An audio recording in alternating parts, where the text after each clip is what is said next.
Selamat pagi saudara-saudara. Sebelum kita memulai membaca Alkitab, mari kita berdoa.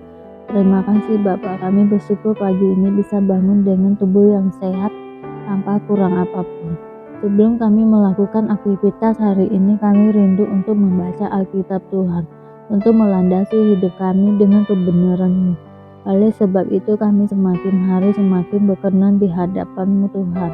Urapilah setiap kami Tuhan, di dalam nama Tuhan Yesus. Haleluya. Amin. Nyanyian Musa. Pasanglah telingamu, hai langit, aku mau berbicara, dan baiklah bumi mendengarkan ucapan mulutku. Mudah-mudahan pengajaranku menitik laksana hujan, perkataanku menetes laksana embun, laksana hujan renai ke atas tunas muda, dan laksana dirus hujan ke atas tumbuh-tumbuhan. Sebab nama Tuhan akan kuserukan, berilah hormat kepada Allah kita, gunung batu yang pekerjaannya sempurna, karena segala jalannya adil, Allah yang setia dengan tiada kecurangan, adil dan benar Dia, berlaku busuk terhadap Dia, mereka yang bukan lagi anak-anaknya yang merupakan noda suatu angkatan yang bengkok dan belat-belit. Demikianlah engkau mengadakan pembalasan terhadap Tuhan, hai bangsa yang bebal dan tidak bijaksana. Bukankah Ia Bapamu yang mencipta engkau, yang menjadikan dan menegakkan engkau? Ingatlah kepada zaman dahulu kala, perhatikanlah tahun-tahun keturunan yang lalu. Tanyakanlah kepada ayahmu, maka ia memberitahukan kepadamu, kepada para tua-tuamu, maka mereka mengatakannya kepadamu. Ketika Sang Maha Tinggi membagi-bagikan milik pusaka kepada bangsa-bangsa, ketika Ia memisah-misah anak-anak manusia, maka Ia menetapkan wilayah bangsa-bangsa menurut bilangan anak-anak Israel. Tetapi bagian Tuhan ialah umatnya, Yakub ialah milik yang ditetapkan baginya.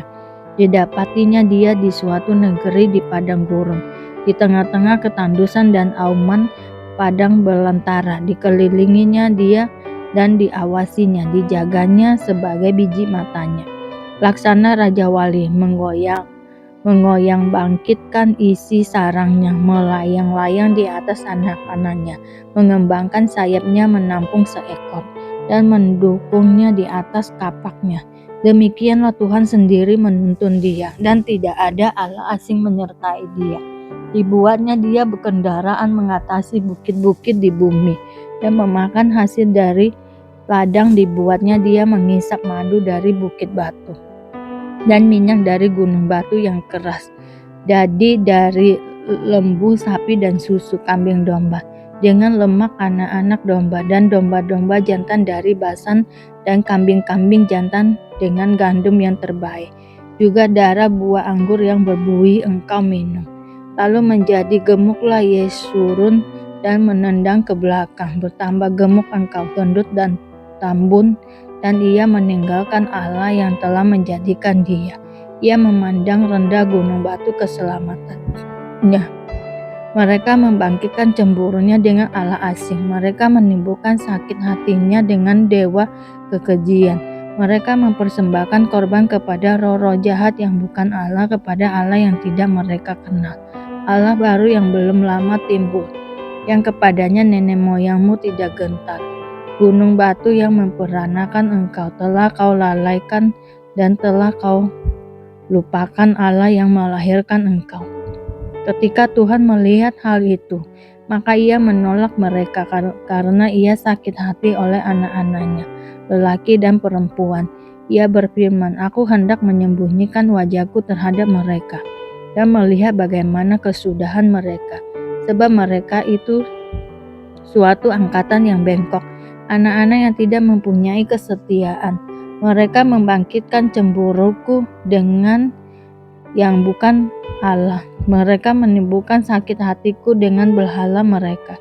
Sebab itu aku akan membangkitkan cemburu mereka dengan yang bukan umat, dan akan menyakiti hati mereka dengan bangsa yang bebal. Sebab api telah dinyalakan oleh murkaku, dan bernyala-nyala sampai ke bagian dunia orang mati yang paling bawah.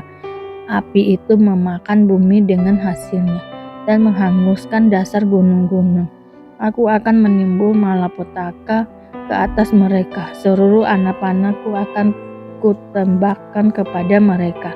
Apabila mereka sudah lemas karena lapar dan merana oleh demam yang membara dan oleh penyakit sampar, maka aku akan melepaskan taring binatang buas kepada mereka dengan racun binatang yang menjalar di dalam debu. Pedang di luar rumah dan kengerian di dalam kamar akan melenyapkan teruna maupun darah, anak menyusu serta orang ubanan. Seharusnya aku berfirman, aku meniupkan mereka, melenyapkan ingatan kepada mereka dari antara manusia. Tetapi aku khawatir disakiti hatiku oleh musuh. Jangan-jangan lawan mereka salah mengerti. Jangan-jangan mereka berkata tangan kami jaya. Bukanlah Tuhan yang melakukan semuanya ini. Sebab mereka itu suatu bangsa yang tidak punya pertimbangan dan tidak ada pengertian pada mereka. Sekiranya mereka bijaksana, tentulah mereka mengerti hal ini dan memperhatikan kesudahan mereka. Bagaimana mungkin satu orang dapat mengejar 1.000 orang dan 2 orang dapat membuat lari 10.000 orang? Kalau tidak gunung batu mereka telah menjual mereka dan Tuhan telah menyerahkan mereka. Sebab bukanlah seperti gunung batu kita, gunung batu orang-orang itu. Musuh kita boleh menjadi hakim. Sesungguhnya pohon anggur mereka berasal dari pohon anggur Sodom dan dari kebun-kebun Gomora. Buah anggur mereka adalah buah anggur yang beracun, pahit gugusan-gugusannya. Air anggur mereka adalah racun ular, bisa ular, kedung yang keras ganas. Bukankah hal itu tersimpan padaku, termeterai dalam pembendaharaanku? Hakkulah dendam dan pembalasan pada waktu kaki mereka goyang, sebab hari bencana bagi mereka telah dekat. Akan segera datang apa yang telah disediakan bagi mereka. Sebab Tuhan akan memberi keadilan kepada umatnya dan akan merasa sayang kepada hamba-hambanya. Apabila dilihatnya bahwa kekuatan mereka sudah lenyap dan baik hamba maupun orang merdeka sudah tiada, maka ia akan berfirman, di manakah Allah mereka, gunung batu tempat mereka berlindung, yang memakan lemak dari korban sembelihan mereka, meminum anggur dari korban curahan mereka. Biarlah mereka bangkit untuk menolong kamu, sehingga kamu mendapat perlindungan. Lihatlah sekarang bahwa akulah Dia. Tidak ada Allah kecuali aku. Akulah yang mematikan dan yang menghidupkan. Aku telah meremukkan, tetapi akulah yang menyembuhkan. Dan seorang pun tidak ada yang dapat melepaskan dari tanganku. Sesungguhnya aku mengangkat tanganku ke langit dan berfirman demi aku yang hidup selama-lamanya. Apabila aku mengasah pedangku yang berkilat-kilat dan tanganku memegang penghukum, maka aku membalas dendam kepada lawanku dan mengadakan pembalasan kepada yang membenci aku. Aku akan memabukkan anak panahku dengan darah dan pedangku akan memakan daging.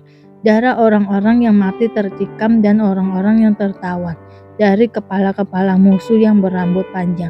Bersorak-sorailah hai bangsa-bangsa karena umatnya, sebab ia membalaskan darah hamba-hambanya. Ia membalas dendam kepada lawannya dan mengadakan pendamaian bagi tanah umatnya. Nasihat Musa yang terakhir. Lalu datanglah Musa bersama-sama dengan Yosua bin Nun dan menyampaikan ke telinga bangsa itu segala perkataan nyanyian tadi. Setelah Musa selesai menyampaikan segala perkataan itu kepada seluruh orang Israel, berkatalah ia kepada mereka, perhatikanlah segala perkataan yang kuperingatkan kepadamu pada hari ini supaya kamu memerintahkannya kepada anak-anakmu untuk melakukan dengan setia segala perkataan hukum Taurat ini. Sebab perkataan ini bukanlah perkataan hampa bagimu, tetapi itulah hidupmu. Dan dengan perkataan ini akan lanjut umurmu di tanah, kemana kamu pergi menyeberangi sungai Yordan untuk mendudukinya. Ajal Musa mendekat. Pada hari itulah juga Tuhan berfirman kepada Musa, naiklah ke atas pegunungan Abarim, ke atas gunung Nebo yang di tanah Moab, di tentangan Yeriko, dan pandanglah tanah Kanaan yang kuberikan kepada orang Israel menjadi miliknya. Kemudian engkau akan mati di atas gunung yang akan kunaiki itu, supaya engkau dikumpulkan kepada kaum leluhurmu, sama seperti Harun kakakmu sudah meninggal di gunung Hor dan dikumpulkan kepada kaum leluhurnya. Oleh sebab kamu telah berubah setia terhadap aku di tengah-tengah orang Israel, dekat mata air Meriba di Kades, di padang gurun Jin, dan oleh sebab kamu tidak menghormati kekudusanku di tengah-tengah orang Israel. Engkau boleh melihat negeri itu terbentang di depanmu, tetapi tidak boleh masuk ke sana, ke negeri yang kuberikan kepada orang Israel. Berkat Musa kepada suku-suku Israel. Inilah berkat yang diberikan Musa, abdi Allah itu, kepada orang Israel sebelum ia mati. Berkatalah ia, Tuhan datang dari Sinai dan terbit kepada mereka dari Seir. Ia tampak bersinar dari pegunungan Paran dan datang dari tengah-tengah puluhan ribu orang yang kudus. Di sebelah Kanaan tampak kepada mereka api yang menyala. Sungguh ia mengasihi umatnya. Semua orangnya yang kudus di dalam tangan mula mereka, pada kakimu lah mereka duduk, menangkap sesuatu dari firman-Mu. Musa telah memerintahkan hukum Taurat kepada kita, suatu milik bagi jemaat Yakub. Ia menjadi raja di Yeshurun ketika kepala-kepala bangsa datang berkumpul, yakni segala suku Israel bersama-sama. Biarlah Ruben hidup dan jangan mati, tetapi biarlah orang-orangnya sedikit jumlahnya. Dan inilah tentang Yehuda, katanya, dengarlah ya Tuhan suara Yehuda, dan bawalah dia kepada bangsa-bangsanya. Berjuanglah baginya dengan tanganmu, dan jadilah engkau penolongnya melawan musuhnya. Tentang Lewi ia berkata, biarlah Tumim dan Urimmu menjadi kepunyaan orang yang kau kasihi, yang telah kau coba di masa, dengan siapa engkau berbantah dekat mata air Meribah. Yang berkata tentang ayahnya dan tentang ibunya, aku tidak mengindahkan mereka. Ia yang tidak mau kenal saudara-saudaranya dan acuh tak acuh terhadap anak-anaknya, sebab orang-orang Lewi itu berpegang pada firman-Mu dan menjaga perjanjian-Mu. Mereka mengajarkan peraturan-peraturan-Mu kepada Yakub, hukum-Mu kepada Israel. Mereka menaruh ukupan wangi-wangian di depan-Mu dan korban yang terbakar seluruhnya di atas mezbah-Mu. Berkatilah ya Tuhan kekuatan dan berkenanlah kepada pekerjaannya. Remukkanlah pinggang orang yang melawan dia dan yang membenci dia, sehingga mereka tidak dapat bangkit. Tentang Benyamin ia berkata, kekasih Tuhan yang diam padanya dengan tenteram. Tuhan melindungi dia setiap waktu dan diam di antara lereng-lereng gunungnya. Tentang Yusuf ia berkata, kiranya negerinya diberkati oleh Tuhan dengan yang terbaik dari langit, dengan air embun dan dengan air samudera raya yang ada di bawah, dengan yang terbaik dari yang dihasilkan matahari, dan dengan yang terbaik dari yang ditumbuhkan bulan, dengan yang terutama dari gunung-gunung yang sejak dahulu, dan dengan yang terbaik dari bukit-bukit yang berabad-abad, dan dengan yang terbaik dari bumi serta segala isinya, dengan perkenalan dia yang diam dalam semak duri. Biarlah itu semuanya turun ke atas kepala Yusuf, ke atas batu kepala orang yang teristimewa di antara saudara-saudaranya. Anak sulung lembu sapinya adalah kegemirangannya dan tanduk-tanduknya seperti tanduk-tanduk lembu hutan. Dengan itu ia akan menanduk bangsa-bangsa seluruh bumi dari ujung ke ujung. Itulah orang Efraim yang puluhan ribu, dan itulah orang Manasye yang ribuan. Tentang Jebulon ia berkata, bersukacitalah hai Jebulon atas perjalanan-perjalananmu, dan engkau pun hai Isakar atas kemah-kemahmu. Bangsa-bangsa akan dipanggil mereka datang ke gunung. Di sanalah mereka akan mempersembahkan korban sembelihan yang benar, sebab mereka akan mengisap kelimpahan laut dan harta yang terpendam di dalam pasir. Tentang Gad ia berkata, terpujilah dia memberi kelapangan kepada Gad. Seperti singa betina ia diam dan menerkam lengan bahkan batu kepala. Ia memilih bagian yang terutama, sebab di sanalah tersimpan bagian panglima. Ia datang kepada para kepala bangsa itu, dilakukannya kebenaran Tuhan serta penghukumannya bersama-sama dengan orang Israel. Dan ia berkata, adapun dan ialah anak singa yang melompat keluar dari Basan. Tentang Naftali, ia berkata, Naftali kenyang dengan pekenaan dan penuh dengan berkat Tuhan, milikilah Tasik dan wilayah sebelah selatan.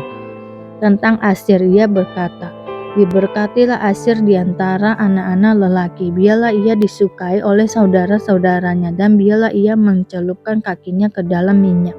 Biarlah dari besi dan dari tembaga palang pintumu, selama umurmu kiranya kekuatanmu. Tidak ada yang seperti Allah, hai Yesyurun. Ia berkendaraan melintasi langit sebagai penolongmu, dan dalam kerjaannya melintasi awan-awan.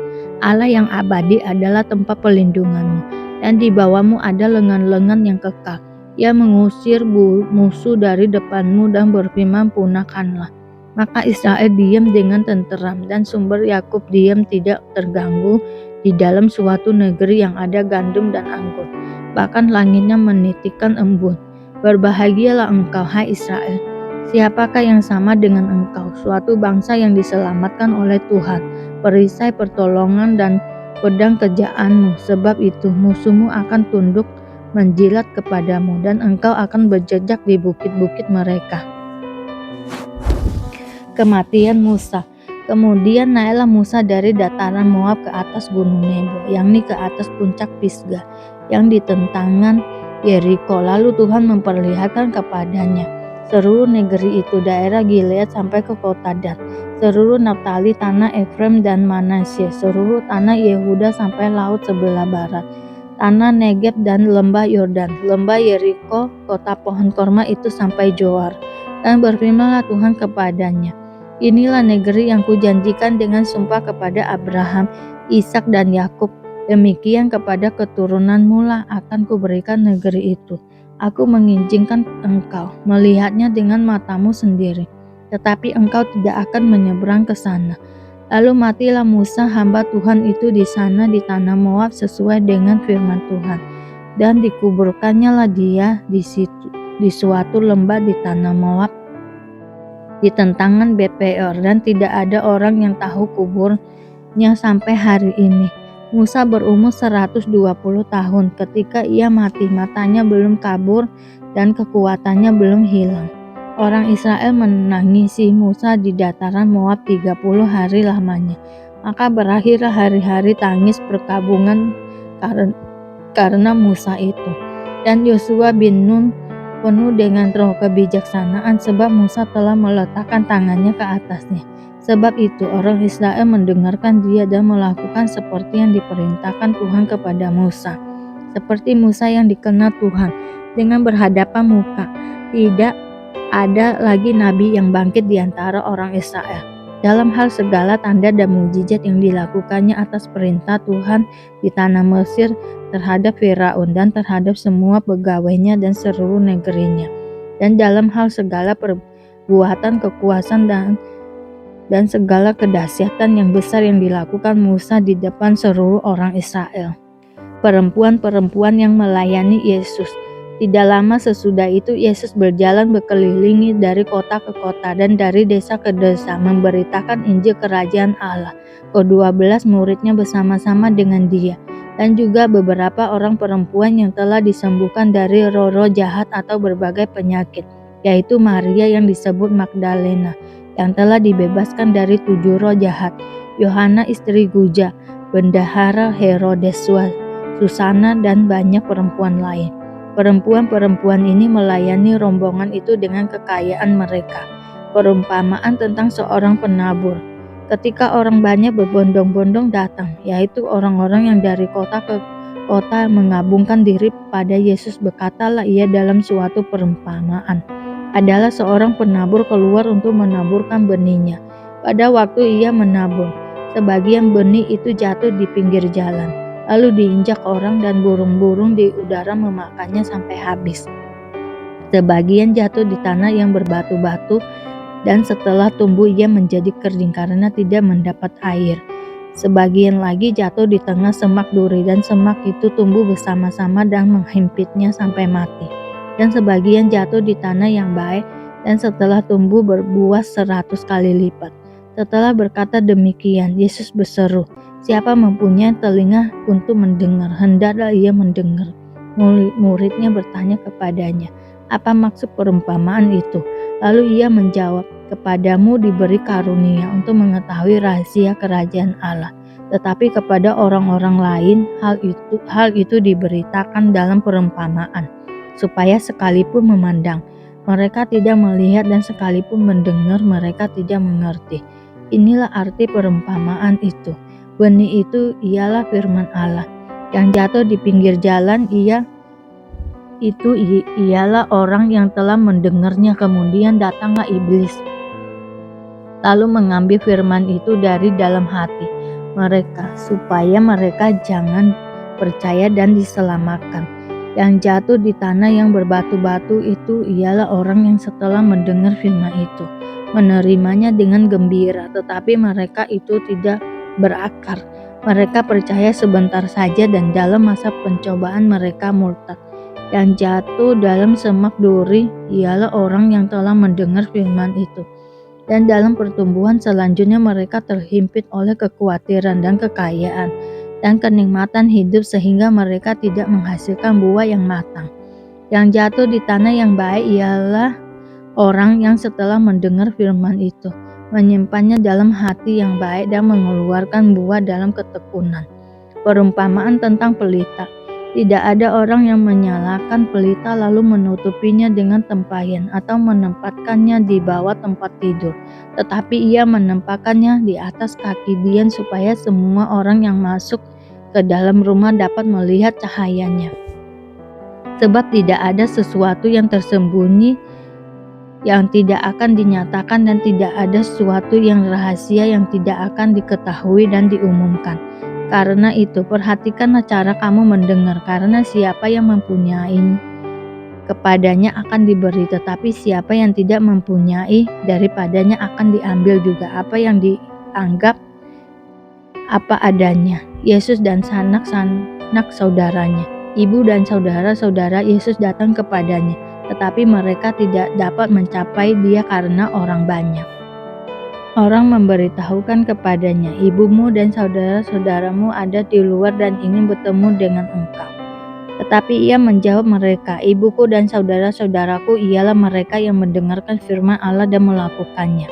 Angin ribut diredakan. Pada suatu hari Yesus naik ke dalam perahu bersama-sama dengan murid-muridnya, dan ia berkata kepada mereka, "Marilah kita bertolak ke seberang danau."